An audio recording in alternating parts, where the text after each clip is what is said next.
প্রতিবাদের আগুন দিনহাটায়। রান্নার গ্যাসের লাগাম ছাড়া মূল্যবৃদ্ধি আর বাজারে কৃত্রিম সংকটের অভিযোগে সরব দিনহাটা।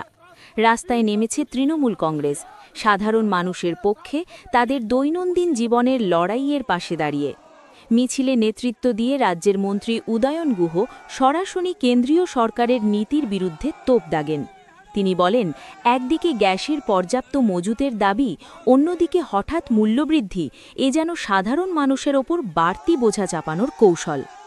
অভিযোগ উঠেছে, কালো বাজারি বাড়ছে, বাজারে তৈরি হচ্ছে কৃত্রিম সংকট, আর তার চাপে নাধিশ্বাস উঠছে সাধারণ মানুষের। দিনহাটা বিধানসভার বিভিন্ন প্রান্ত থেকে কর্মী সমর্থকদের ঢল নামে এই প্রতিবাদ মিছিলে।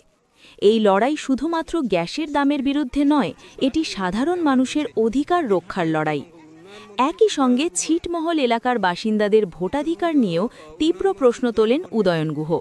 তার অভিযোগ, নাগরিকত্বের স্বীকৃতি পাওয়ার পরও এসআইআর প্রক্রিয়ার অজুহাতে তাদের ভোটাধিকার খর্ব করার চেষ্টা চলছে।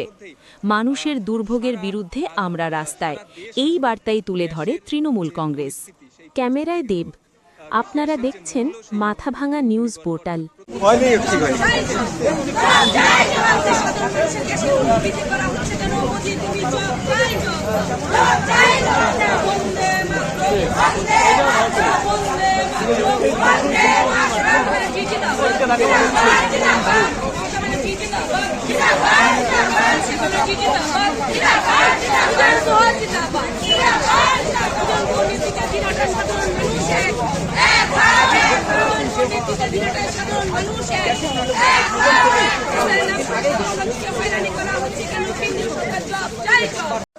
গ্যাসের অকাল পরিস্থিতি, মানুষ গ্যাস পাচ্ছে না, একদিকে যেরকম মানুষ গ্যাসের মূল্যবৃদ্ধি, এইভাবে আমাদের সাধারণ মানুষকে হেনস্থ করা হচ্ছে, যার প্রতিবাদে আজকের এই মিছিল। শুধু তাই নয়, আর একটা কারণ হচ্ছে এসআইআর নাম করে 60 লক্ষ লোকের নাম এখনও বাকি বিচারাধীন অবস্থায় আছে।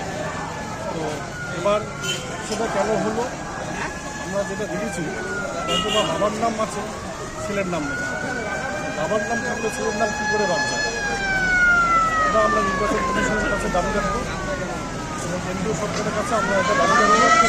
গ্যাসের যে পরিস্থিতি, সেটাকে দ্রুততার সঙ্গে উঠিয়ে নিয়ে আমাদের পশ্চিমবঙ্গের মানুষকে যাতে ন্যায্য মূল্যে গ্যাস দেওয়া হয়, তার জন্য আমরা তাদের কাছে দাবি জানাবো এই বিষয়ে। ওটা ইতিমধ্যেই গতকালকে কীভাবে দেখছেন? এটাকে সবটাই হচ্ছে, এটা হচ্ছে কেন্দ্রীয় সরকারের কর্মী হিসেবের মধ্যে নির্বাচন কমিশনার চলতেছে এবং নির্বাচন কমিশনার চাচ্ছে এই আমাদের মানুষের যে গণতান্ত্রিক অধিকার, সেটাকে খর্ব করার প্রচেষ্টা এবং সেই সঙ্গে সাধারণ মানুষকে হয়রানি করে।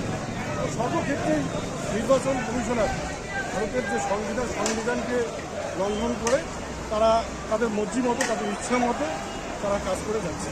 তবে মানুষের যে অধিকার, মানুষের যে চাওয়া পাওয়ার ব্যাপার, মানুষের যে কথা, সংবিধানের যে নীতি আদর্শ, সেটাকে তারা জোরানগুলি দিয়ে চলতেছে।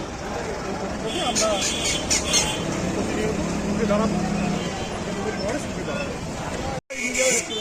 গলা ফাটিয়ে বলছেন যে আমাদের এতটা স্টক আছে যে আমাদের কোনো সমস্যা নেই জ্বালানির ক্ষেত্রে, অথচ 60 টাকা করে সিলিন্ডার প্রতি দাম বাড়িয়ে দেওয়া হলো।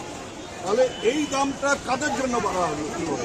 যেসব কোম্পানি স্টক করে রেখেছে গ্যাস, তাদেরকে বাড়তি টাকা পাইয়ে, তারা তো আগের থেকে স্টক করে রেখেছেন। প্রধানমন্ত্রী বলছেন যে কোনো সমস্যা নেই, আমাদের প্রচুর স্টক আছে, তারপরেও যে মূল্য বৃদ্ধি, তাহলে এই কোম্পানিগুলোকে বাড়তি টাকা পাইয়ে দেওয়ার জন্য কেন্দ্রের সরকার এটা করবে। আর একদিকে ভোট ঘোষণা হয়ে গেছে, এখন পর্যন্ত বিচারাধীন 60 লক্ষ ভোটার, তাদের ব্যাপারে কেন্দ্রের সরকার বা নির্বাচন কমিশন কী চিন্তাভাবনা করছেন আমরা এখন পর্যন্ত সেটা জানতে পারছি।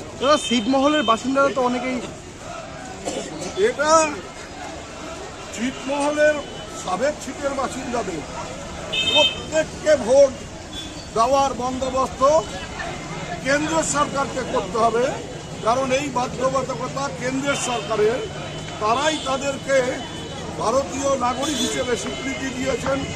তাদের ছিটমহল বিনিময় হয়েছে, ছিটমহল বিনিময়ের ফলে তারা ভারতীয় নাগরিক হিসেবে স্বীকৃতি পেয়েছেন এবং প্রায় 1000 নাগরিক যারা ভারতীয় ছিট বাংলাদেশের ভেতরে ছিলেন, তারাও ভারত সরকারের ডাকে এপারে এসছেন। এবার তাদেরকে যদি ভোটের অধিকার থেকে বঞ্চিত করা হয়, তাহলে তারা তো সেই পূর্বের অবস্থায় ফিরে যাবে। তাই ভারত সরকার, কেন্দ্রের সরকার অবিলম্বে এদের ভোটের অধিকার, সেই অধিকারের বন্দোবস্ত করে।